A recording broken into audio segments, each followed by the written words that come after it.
আব্দুর রহমান সাহেবের ছেলে, সেও রক্ত দিয়েছে। অনেককেই আমরা রক্ত দিতে দেখেছি। আমরা রক্ত দিয়ে একটা ফ্যাসিবাদকে বিদায় করেছি।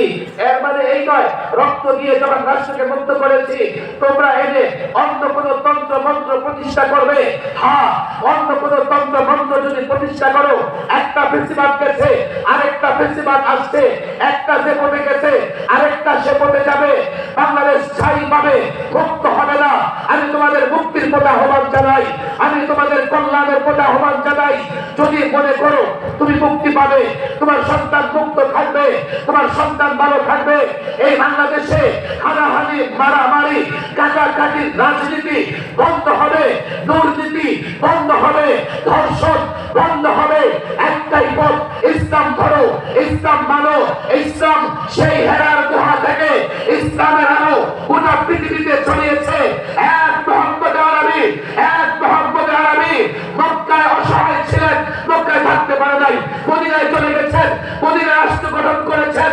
এরপরে গোটা পৃথিবীর আফ্রিকা থেকে আমেরিকা পর্যন্ত, এশিয়া পর্যন্ত, বাংলাদেশের রংপুর পর্যন্ত ইসলাম ছড়িয়েছে।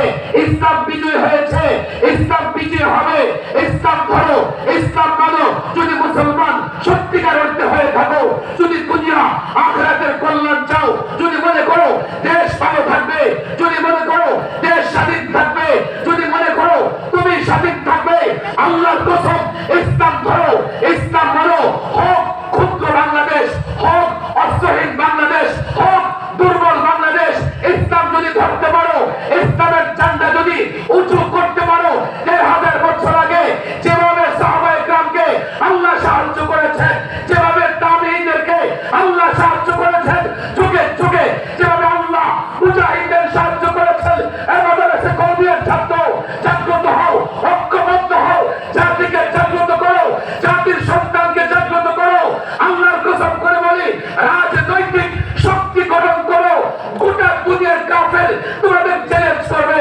আমেরিকা তোমাদের মৌলবাদী বলবে, ভারত তোমাদের সাম্প্রদায়িক বলবে, জঙ্গিবাদী বলবে, যেটাই বলো বলুক না কেন, আল্লাহর কসম করে বলি কেউ তোমাদের মোকাবেলায় লড়াইয়ে টিকতে পারবে না।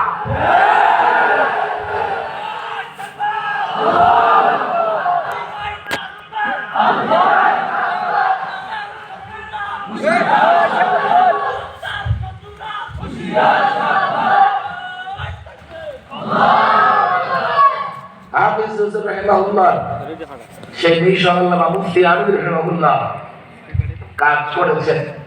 আমরা যদি কাজ করি আমাদের সহযোগিতা করবে ইনশাআল্লাহ। কারা কারা সহযোগিতা করবে দেখেন, দেখতেছে কে? আমি আবারও বলছি, আমি যদি কখনো ভুল পথে পা বাড়াই মোটেও আপনারা আমাকে অনুসরণ করবেন না। কিন্তু আমি যদি আমার আকাবের আসলাফদের পথ ধরে অগ্রসর হই, মাদ্রাসা কওমিয়ার ছাত্র, ওয়াদা করো পাক্কা সহযোগিতা করবা তো ইনশাআল্লাহ। ওলামায়ে কেরামের হাতে দড়ি, পায়ে দড়ি, কিয়ামত পর্যন্ত আমরা কেউ বাঁচবো না। আমাদের আকাবের আসলাফরা বড় মেহনত করে ইসলামের আমানত আমাদের হাতে দিয়ে গেছে, ইসলামের ঝান্ডা আমাদের হাতে তুলে দিয়ে গেছেন। আমরা সেই আমানত রক্ষা করবো তো ইনশাআল্লাহ। আমরা সেই ঝান্ডা উঁচু করে ধরে রাখবো তো ইনশাআল্লাহ। আমাদের সহযোগী হবেন তো ইনশাআল্লাহ। আল্লাহ তাবারক ওয়া তাআলা আমাদের সকলকে দ্বীনের জন্য কবুল মঞ্জুর করে দিন। আর অনেক মেহমান আছে, প্রচন্ড গরম, রাতও অনেক হয়ে গেছে, ওনারা কথা বলবেন। আমি মূলত এই আয়োজক ওলামায়ে কেরামের মহব্বতে এখানে আসছি। ইনশাআল্লাহ ভবিষ্যতে কখনো সুযোগ হলে আবারও দেখা হবে। অনেক মেহমান আছেন, ওনারাও বয়ান করবেন। আল্লাহ সকলকে দ্বীনের জন্য কবুল মঞ্জুর করে দিন। ওয়া মা তাওফীকি ইল্লা বিল্লাহ ওয়া মা আলাইনা ইল্লা